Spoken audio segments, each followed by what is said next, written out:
if you remember how SKT demolished OMG in the last group stage game, quite a bit of that was the cocoons and the charms from Bengi and from Faker. And of course, the Ahri is still available as well, which is a bit of a scary thing here. You've got to kind of be afraid of that one.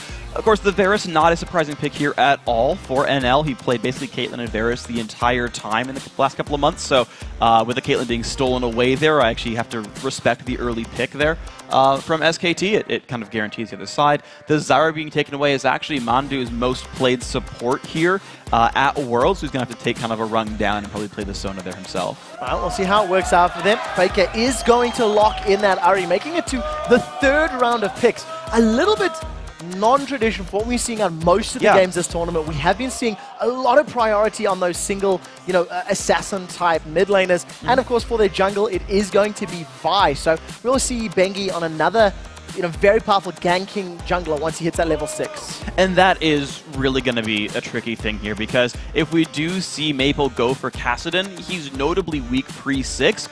And that's going to be an interesting thing to deal with, because Vi's not the best ganker pre-6. A soul laner should reach the ultimate before a jungler could. But if you do something crazy, Bang gets a really good gank, or he gets a lot of help in the jungle or something, or you force Maple back a couple of times, you might get those Assault and Batteries before Riftwalk, which could completely just demolish that lane. Well, we'll see how this works out for them, because I just think you remember the odd one running that jungle Vi against Nukeduck's Ahri. And that Spirit Rush didn't allow you to get away. It's going to be a similar situation with that Riftwalk. Bengi should be able to just lock on and completely shut down their Kassadin once he hits 6. 3 seconds left to go in this pick and ban, and the Gamma Bears are going to lock in Kassadin and Shyvana. So most likely going to be a top lane Shyvana. That's my guess here. That's what my gut's telling me. Yeah, from what I've been told by other pro top laners, Renekton's actually a good matchup to play as when you're fighting an Elise. You can generally sustain through it. You have pretty good trades as well, and so I don't think they want to fight that matchup. Shyvana, on the other hand, though, has really good one-on-one trading. Shyvana can proxy waves if she wants to as well. And there's still a lot of pushing pressure there that can actually keep Impact away from the rest of the team. Honestly, both these top laners, you'll see picks like this the rest of the way through. They're heavy brawlers who want to fight things. So the SK Telecom team is a lot more traditional from what we've been seeing from the Worlds. These are all picks that have been, trended towards, with the exception of maybe the Nami. I think this may be her first appearance, actually. He played it once already in the group stage, but only the one time here. So SKT's pretty much got sort of their style of lineup. They've got the easy, safe backline. They've got the ability to dive into fights with Ahri, Nami, Vi, and Renekton. So they've got a bunch of chaos, and then Piglet's just there shooting people in the back lines, relatively safe. It's a good SKT lineup. Relatively safe. We'll see how well that Shyvana and Elise can get to him. And while the teams are loading into the very first game of this best of 3, let's take a look who you guys at home think is going to win this series. According to LOLesports.com, 72% of you think that SKT will be taking on Najin Black's Sword in the semifinals. Yeah, and of course the analysts said SKT as well. Honestly, these guys were the favorites to win the whole thing before we ever even saw them play. We're looking at them now. You heard the analysts say how scary they are. Certainly, the SKT lineup is merciless, but I always want to play the underdog story. It's one of my favorite things to talk about. Gamma Bears here are in the exact same position as Taipei Assassins last year. They have to play a Korean team in the quarterfinals. Oh, yeah, that's going to be hilarious, right? Sword's going to demolish them. No. Right? And the entire way through, TPA was the sleeper who kept hitting there. And maybe the Bears are coming out of hibernation. We'll have to see how well they perform on the Rift. They've already pulled out... That's a sigh from the audience. I like these guys. That was not applause.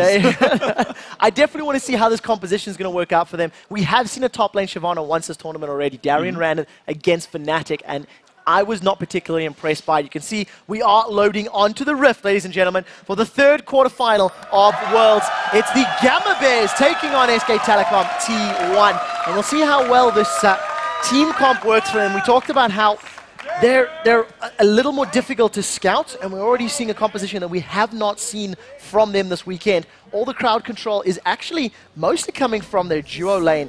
You can see that large numbers of SK Telecom are hanging out in and around the river. Yeah, this is just interesting because you talked about the unscoutability. A lot of these picks are completely new for the Gamania Bears. The top laner and mid laner specifically are things that wouldn't have been easily scouted. These are new things they've picked up that SKT is going to have to adapt their bans to as this game goes through. But we're looking at the level 1 setups here, and it's it's, I think, proper deep warding. These are wards that will let these teams know the jungle routes so that teams will know if they're about to get ganked or if they're safe to push really hard. And those are just important for the first 3 to 4 minutes of the game to know what you can get away with. Well, we'll see how the teams do decide to settle their lanes. There is a lot of options available to try and shut down your opponent's solo laners if they wanted to go for those lane swaps. But as it stands, we may be having head-to-head matchups as both of these teams just do this warding dance, really. They've got full vision of one another over the last 20 or 30 seconds, and it doesn't look like we're going to have any invades. No real invades, just for the wards right there. And both these teams got relatively equal information out of this, though SKT's ward in the bottom jungle is a little bit deeper. At the end of the day, it really just means they'll see when they go towards red buff and near the wraiths and whatnot, and it tracks jungle movements. That's what those wards are for. And when you consider how scary jungle Elise is, the fact that you can gank for Zyra with a 0.75 second root, I believe it's a 1.5 second stun off Cocoon, you can kill someone with that kind of damage. So it's important for SKT specifically to know where Winds is going. Well, we'll see how well it works out for them. You can see Win starting on his blue buff, while Bengi is about to secure his own buff. And we're going to have this straight-up 1v1 matchup. You can see Faker already just landing auto-attack after auto-attack onto that melee carry of Kassadin. We'll see how well Maple can do in this mid lane, because Faker's Ahri has been incredibly good throughout this tournament. He's already got an inkling of offense, though. You actually saw Bengi running down early on. He didn't actually decide to get anything for that. But the one thing to point out, actually, is that the duo lane for the Gamania Bears is pushing first. They're actually going to have level 2 first. They'll have the ability to trade a little bit more. And dealing with Zyra spawning plants on you, like, forever and ever is very difficult. They're actually going to go in... Ooh, almost. A little excited there. Gasparoo's not landing on Mandu. He's able to sidestep it, but we do see a small CS advantage for NL thanks to that aggressive pushing on this bottom lane, and managed to push the wave up to the tower, so this should reset lane overall. We do see Maple falling behind in the CS in the mid lane, 6-11, but that is to be expected in this matchup. It is going to happen right here. It's a melee versus range matchup, and Kassadin's forced to last it with spells half the time. And as you've sort of seen, even from Peke's cast and whatnot, you can sit there, as long as you don't die or miss XP, you're pretty much going to do okay as far as a Kassadin lane goes. It's really when you get the tier and the catalyst completed that you sort of turn on. When you hit close to level 13, you really start getting abusive and scary. So that's the lineup we're going to look for here. One thing I want to point out for the Bears, though, is they've hit literally every minion in the bottom lane so far. 19 is perfect for this point. Well, let's see if they can keep that one up. NL, we talked about him coming into this matchup. He does have that passive CSing style in the laning phase. He likes to farm a lot during the qualifiers against the likes of the Taipei Snipers.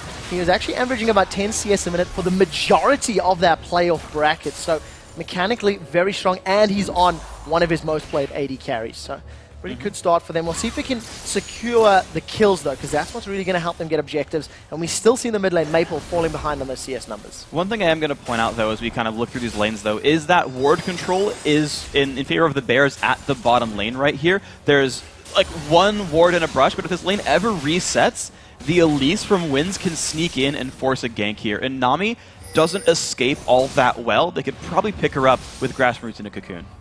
See if they can manage to land any of that CC. That's what's going to help them pick those kills up. Maple now chugging through his very last potion, as Bengi does once again roam to look for an invade. He's going to run into Winds. The cocoon does land, as well as the volatile spiderling. Bengi's going to charge up the Vault Breaker. Does manage to get up, but we see Winds is chasing for this one. He does repel forward. Now there's no Spirit Rush down in the bottom lane. Piglet's now in trouble. He's cleansed the Ignite. That's a flash forward from NL. A great bubble from Mandu. Throws NL up in the air. NL continues to auto-attack down. And we see Mandu force backwards. That's a 2v2 win for the Gamma Bears. Yeah, it's three Summoners belts for three Summoners for three Summoners, but really good trade right there. There's only a flash up for Mandu and a barrier for NL, and now you can see Winds. I like this move by him. He's come to the mid lane to shove it out to allow Maple to run back to base. A fight in the top lane. Oh, Impact's going to slice out. Does have that dice available. Not going to be needed, as now Bengi's coming in from the river. The question is, can he get onto Steak? Steak's caught between a rock and a hard place. He may be able to pick up first, but Impact gets away. That's a flash. Flash for flash. Bengi lands the killing blow, securing for SKT. Very well played right there by Impact, making sure he didn't take too much damage. And that was the gank we also needed to see coming, was neither of these top laners came in with wards in their opening build, and you saw it capitalized there by Bengi. Well played. Congratulations to Bengi and Impact there, able to give them even more of a lead up top. Their Steak is already 10 CS behind.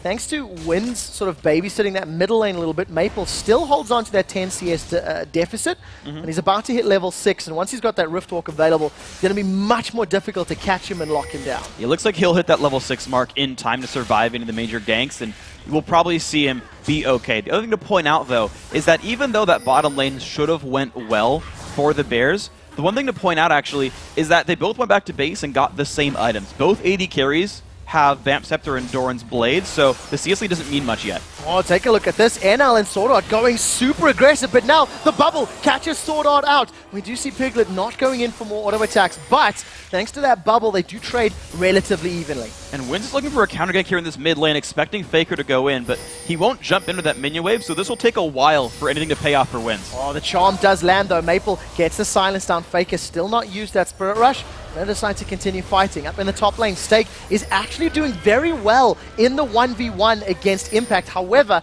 it does look like Dragon's Descent was used, so Ultimate's going to be unavailable until he's got all that rage built back up. And Impact still has his, so you're going to have the Dominus back available. But Winds is showing up for the bottom lane. Gets spotted by a Cupcake, though. Does manage to get caught out. Piglet is going to back away just a little bit. You've seen Bengi. He's hanging out in that bottom lane as well. Assault and Battery is available, so a squishy Zyra or a squishy Varus could be squished into the ground if they decide to go in. Maple, once again, just CSing in this mid lane against Faker, and it does look like Bengi is backing off on the minimap. Yeah, it looks like nothing's going to really happen here. I do want to point out, though, this top lane you were talking about, because even before the kill, Impact had a pretty large minion kill lead, holds on to a level lead right now as well, and Impact has gone for early magic resist. That's actually most of the damage that Shyvana deals with her Burnout, with her Flame Breath. This is going to be an interesting fight, though. Oh, we do see Impact. He throws down the Dominus, slices and just manages to chase Steak back. Steak still trying to build up that Fury. Impact now with some minions behind him. I don't think he's going to be confident enough to dive without that Ignite, but got himself a chunk of HP and is going to sustain a little bit in lane thanks to getting that back. Yeah, absolutely. So Impact's honestly going to probably keep scaling up in this lane. He's just plus a Negatron Cloak right now, has the same other items, so that's probably going to be a point where Winds needs to turn something around, or Impact will be very hard to deal with in these fights. It's something to keep in mind in this game. Well, Winds, we've seen him moving to that mid lane to help cover off some of those minions. Faker only 10 CS ahead. In the bottom lane, Mandu's now managed to flash away. These do see NL, he's just hit level 6. Chain of Corruption could come out. He's got the mana for it. Decides against it thanks to that massive minion wave in front of him. But PoohManDu's only on a couple hundred hit points. Bengi is waiting in the wings, though. Oh, and they've got the Renekton as well. It's going to be a 3-on-2 in SKT's favor. That was a great silence onto Bengi. Meant the Assault and Battery couldn't come out. Maple tries to get the blue buff, but Bengi is going to smite that one away. Now Bengi charges the Vault Breaker and gets out cleanly. So a good blue buff steal there from SKT. That was incredibly well played right here. I don't think Gamania Bears can capitalize anything here. Bottom lane is taking more damage. Oh, Tidal Wave actually gets pulled out. PoohManDu was afraid of the committed attacker from Gamma Bears, and this is going well. You do see NL still 10 CS in the lead. Well, Bengi's going to secure his red buff in the background, but they're trading blow for blow with the exception of that first blood. And the buff steals, though, start to push yourselves towards SKT. There was actually an early gold lead for Gamania Bears, but even if you subtract the 600 gold lead that SKT has from the first blood, they actually still hold pretty equally despite the buff steals, despite everything else. I have to say lanes are completely holding on right now. What's going to matter is actually the teamwork, the mid-game rotations, which is the one point we have praised SKT for the entire tournament. If there's one strength that's going to win them the game, it's the core SKT strength. Well, we'll see if they can make it work for them. As it stands, no pressure has been applied to Dragon, as we do see Bengi moving his way towards this bottom half of the map. Still has not used that Assault and Battery either. Remember that NL is alone in this lane. Here comes Bengi from behind. The bubble doesn't land. The Vault Breaker does. Assault and Battery should be channeled in the not too distant future. In the background, Piglet and Mandu were locked up by the Chain of Corruption, but it was all too easy for Gamma Bears as they secure this, for SKT as they secure the second kill. And look how coordinated that was. Pink wards all over the river, or towards the bottom lane for the river, for Mandu, to make sure that Bengi got to get in there for free without getting spotted. Those are the kind of moves we're going to keep seeing. Bengi has both the kills, keep that in mind, so it's actually on him to do well in the fights as we move forward. Well, Steak right now does have the option to dive into that dragon form onto Impact. However, playing it a little bit more passively. Now finally dives in. Dominus has just been popped, so they've traded ultimate for ultimate. Impact is going to have much more sustain thanks to that Call the Meek, and we'll see if he jumps on him. For the time being, just using that AoE to at least farm up. A flash away from Steak into Burnout.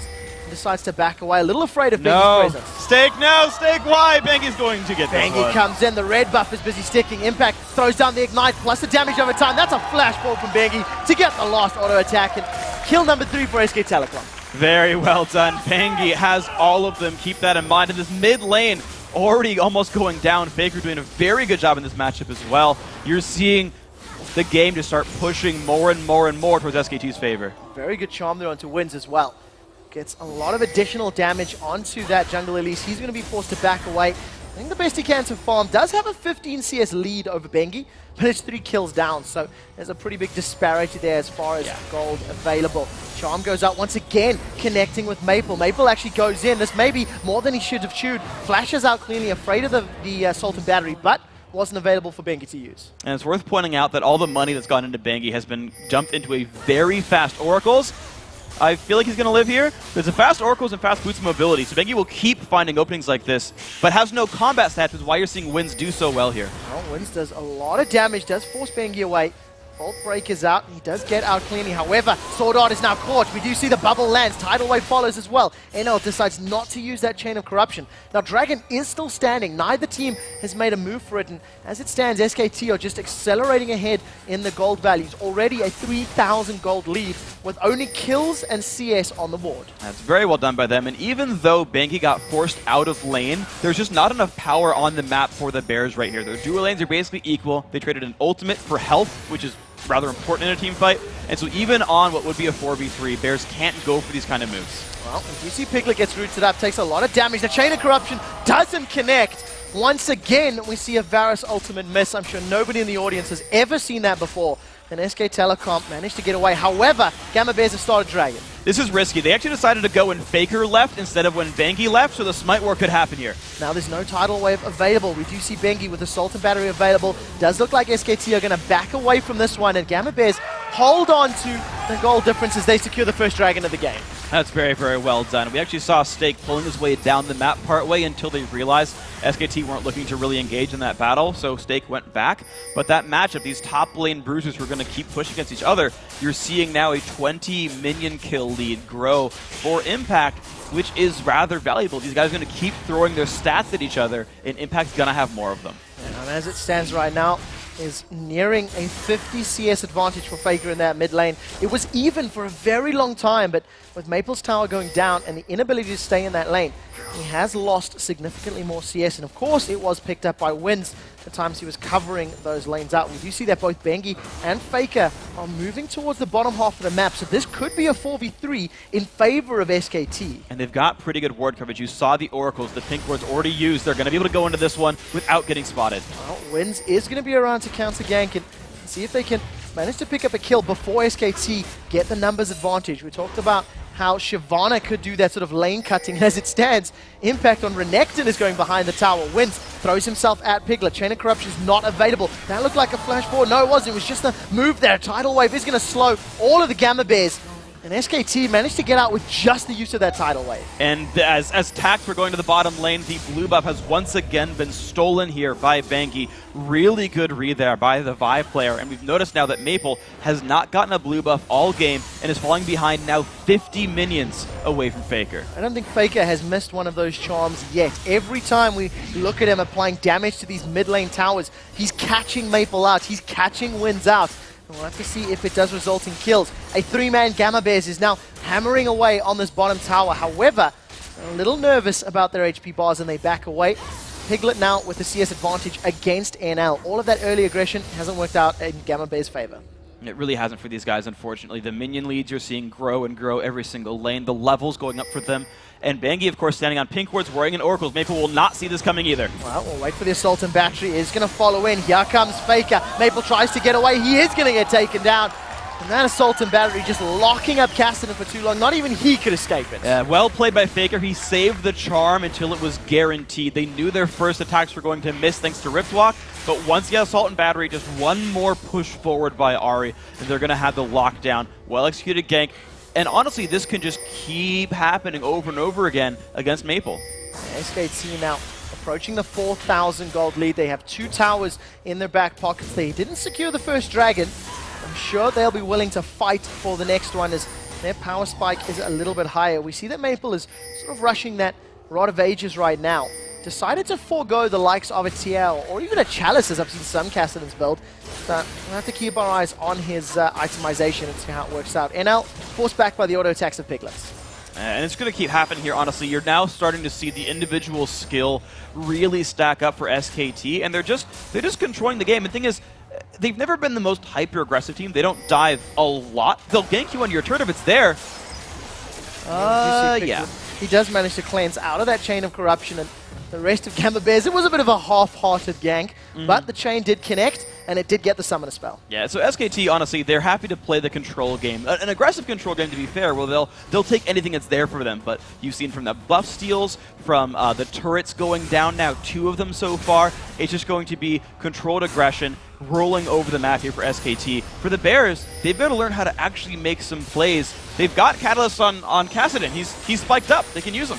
Oh, we do see a root now lands onto Piglet. There's no chain available. A very good tidal wave from PoohManDu. He actually exhausts SwordArt though. NL throws out the piercing arrow, does not connect as now Piglet throws out his pulled over Peacemaker. Ace in the hole, his channel doesn't secure a kill. Now Bengi comes in from the side. Repel lands onto Piglet, gets caught in the bubble. Piglet is still alive. Faker comes from the background. They've killed 80 carry for 80 carriers. Now PoohManDu is the next target. We do see Winds getting dropped by Bengi as Maple is chasing forward. He's got 1. Ignite may get number 2. Assault and battery plus the tower and the shield is not going to be enough to save Bengi as a double kill is secured for Maple.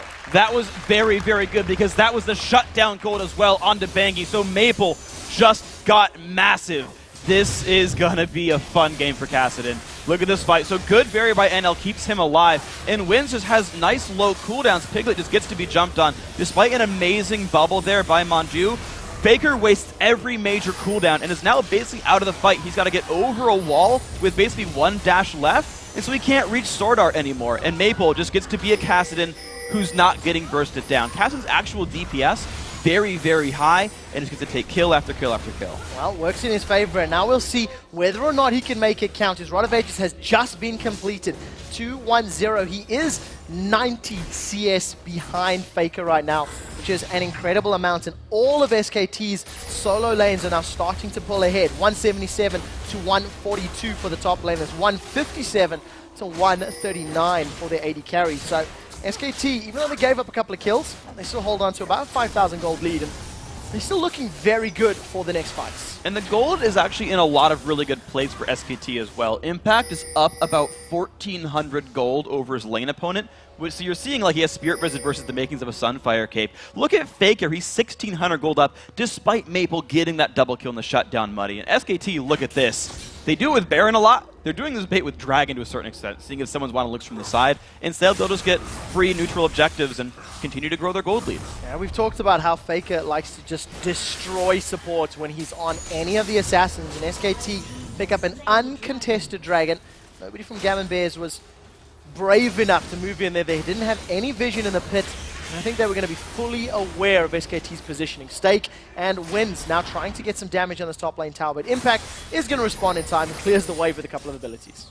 And one thing actually, as I looked down the lineups as well, that I sort of wanted to see from Gamania Bears was actually putting some pressure onto Faker himself, because you look at that minion kill lead, you look at the effect Faker's going to have in this game. And actually, I believe they never really did much with Elise Cassidy, who could have jumped in, silenced to prevent a flash, prevent a Spirit Rush away, and chain the cocoon off of it, and then chase down Faker. But now, well, now Faker's got a whole bunch of health. He's level 14. He's got a Negatron Cloak. That option no longer exists, not to mention the fact that Mandu started to pink ward everything. The vision control is now SKT's, and they can start strangling even more of the map. Yeah, as it stands right now, Winds tried to make some ganks happen with that Elise, and he had presence on the map, but it wasn't enough to secure kills or shut down any of SKT's lanes. We see Bengi, he's roaming up to this top lane. Does have those home guards, boots of mobility. He really wants to be omnipresent on this map and make sure he has an impact everywhere. Piglet, with that Avarice Blade, earning some additional CS and trying to work towards what's going to be that static shift. So that's going to be a lot of, on-hit damage for those first couple of shots. And actually, as the AD carries have gotten more accustomed to Season 3, I believe it was Doublelift said that he actually likes Static Shiv a lot more than Phantom Dancer because team fights now, you have to be very mobile as an AD carry. You're actually going to stack up that Static Shiv charge a lot more in team fights. And so even though Phantom Dancer gives you more stats for your Infinity Edge, you're just going to get more Static Shiv procs. And Doublelift, if I get the player right, was saying that's actually worth more overall. Well, let's see if it works out for Piglet. He's currently 0-1 and 3. Does have a 20 CS advantage over NL and a fair amount of items. It looks like NL's going for what we've become calling the Legolas build, thanks to Crepo. There's, of course, that Bloodthirster into the likes of a Lost Whisper, and you just start sniping people as a marksman should.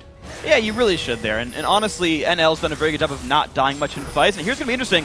Can Impact survive a 2v1? Yeah, he'll walk away. He's just going to slice and dice out cleanly. And once again, Gamma Bears trying to make something happen, but not fully invested or fully committing to it. As it stands, Faker is going to spurt rush forward. SwordArt is going to be able to survive for the time being. The Ignite not going to shut him down. Now they dive onto Bengi. Bengi gets caught in place by the Chain of Corruption. Tidal Wave will interrupt the Gamma Bears, and the Charm doesn't land. That's a great pickup for the Taiwanese champs. That's a really good fight for these guys, and they've pretty much all got health bars here. They've got enough to keep pushing forwards. Winds has an Oracle as well.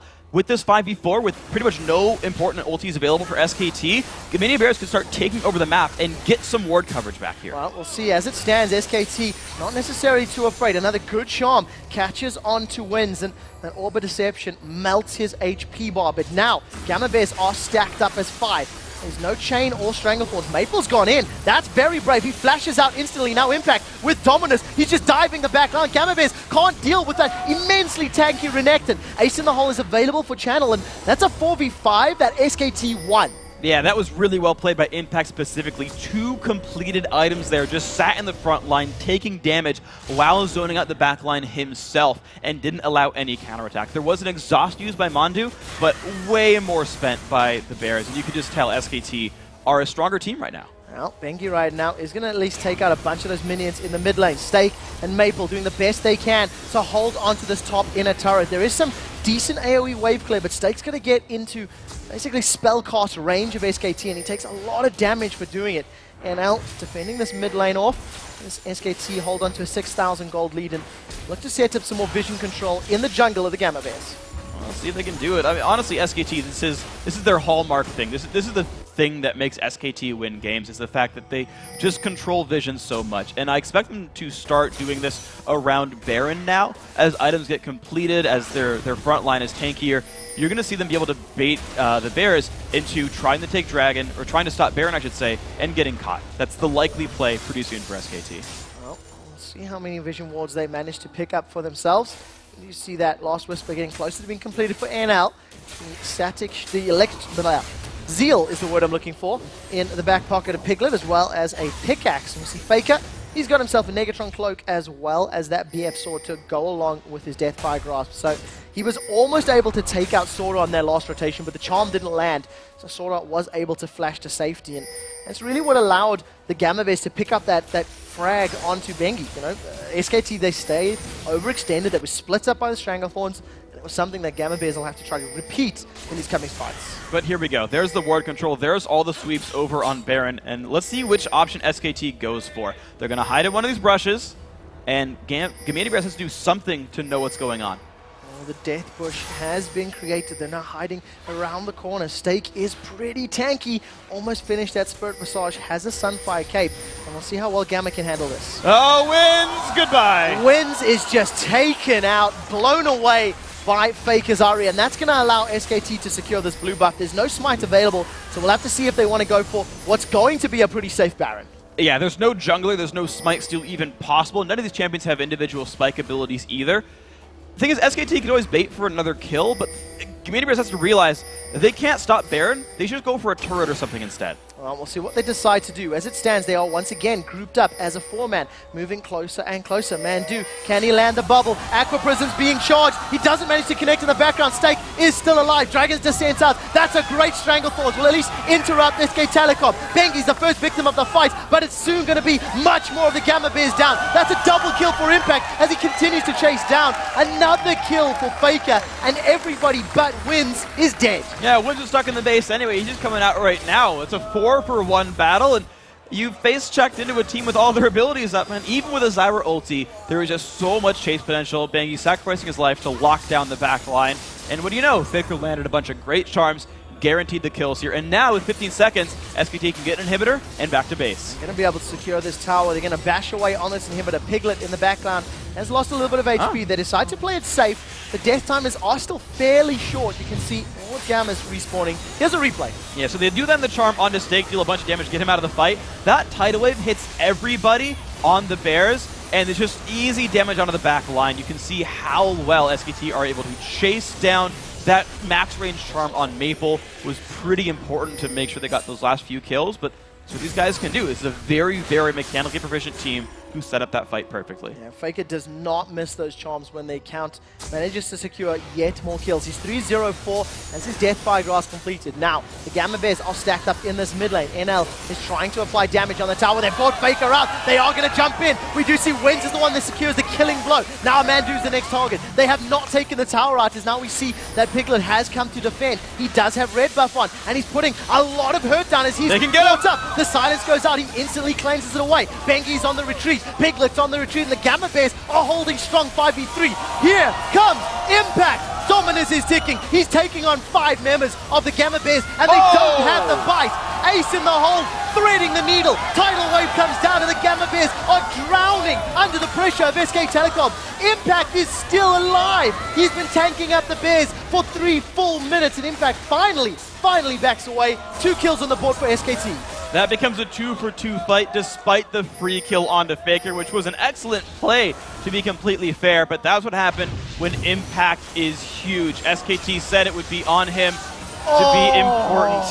Yeah, they said it. Their top lane is going to be important for this matchup. Just watch Impact here. Dives in to get the reset and jumps on the AD carry, kills him for free, kites out some of the damage, makes sure no one can jump back in. He is basically single-handedly removing the back line of Gamania Bears. SKT Telecom secure the Dragon as well on their way out there. Now 6 kills ahead, 10,000 gold, and have yet to lose a turret right now, defending all of their outer turrets. And Gamma Bears, they found a good pick, but maybe just stuck around a little too long in that mid lane.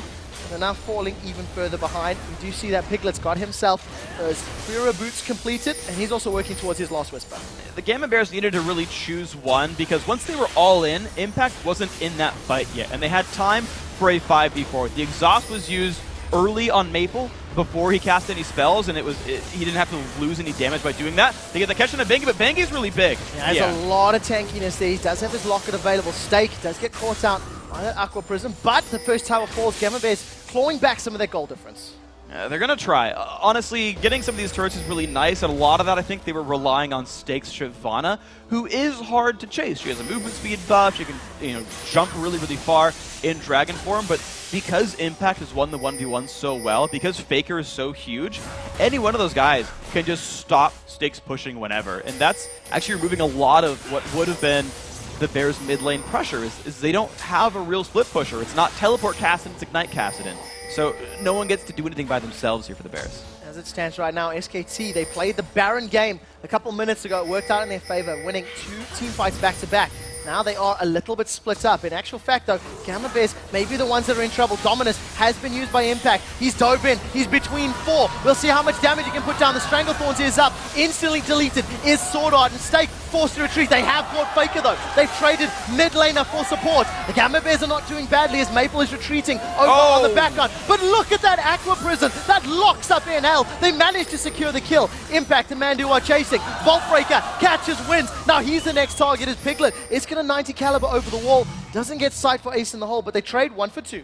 That was a very, very good team fight, once again by SKT. You had Impact on one side, and it's like, well, we either run into the other team and Impact flanks our backline, or we run into Impact and we just don't kill him. So SKT got a surround there. They got a very good Nami ult as well, and they're rewarded with, honestly, this is not a contestable Baron. Well, Steak is sticking around. Does look like he has his ultimate available. We'll see if he decides to dive in. Piglet is zoning Steak out. Burnout is ticking. Now Steak, once again, not taking as much damage from Piglet as we thought. They've actually backed away. PoohManDu doesn't land the prison, and they were able to at least interrupt that Baron. So well played by Gamma Bears, and more importantly, Steak. That was well done. I don't know why Piglet was the one to defend the guy jumping in, because he has the highest single target DPS on that team. Any other person could have been able to spot who was coming in and still allow the damage to come through, because still, Winds was far away from that fight. But regardless, good job by Bears to hold on. They've managed to not give any other leads to SKT. But what I have to ask, though, is who's actually going to get rid of Impact in these fights? He's a 5/0/5 Renekton, 320 minions in 31 minutes, and no one's been able to kill him so far, and I think it's pretty unlikely that no one but the Fountain Laser ever does in this game. I completely agree with that. He's only got himself a Randuin's Omen, a Spirit Visage, a Sunfire Cape, and a Hex Drinker. I don't think he has enough items right now, and as it stands, there's nobody from Gamma that can deal with him. We'll see whether or not Gamma Bears can find more of those picks. They've had some success in it, but they are still 10,000 gold down. And that's the unfortunate side effect of the Legolas build, is you never get the Infinity Edge for a very long time, which is a really core and very key damage multiplier for single target damage output. Anyone but Impact, great. He's going to snipe them. His Qs will deal 600 damage or so. He even has a Static Shift burst to follow up. That's all wonderful, but you can't burst a Renekton. And this is part of the reason Impact is getting untouched in these fights. Well, we'll see how well it works out for them. Once again, Gamma Bears are stacking up in this mid lane. Steak and Impact, they were going toe-to-toe for a while. But you see now Impact has dived in. Dominus is channeling. Steak still yet to use Dragon's Descent. Tidal Wave comes in from the background. Does manage to catch two SwordArt, and NL in trouble. That was a good Stranglethorn, but NL is down. That's a lot of Gamma Bears damage. Removed Winds is going to be the second kill of the fighters. Now they turn onto SwordArt. That's going to be a triple kill for Piglet. If they can get some CC onto Maple, he'll be in trouble. And we do see him actually flashing forward, but Maple was able to get away. We did see Steak going down in the background, but this is an exposed inhibitor that SKT will secure.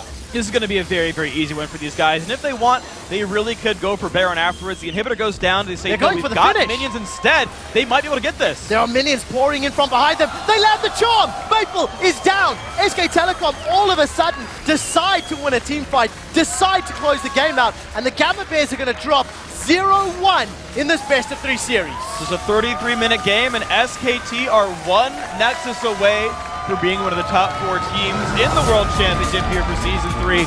A team that got thrown together just a few months ago, and they're already poised to take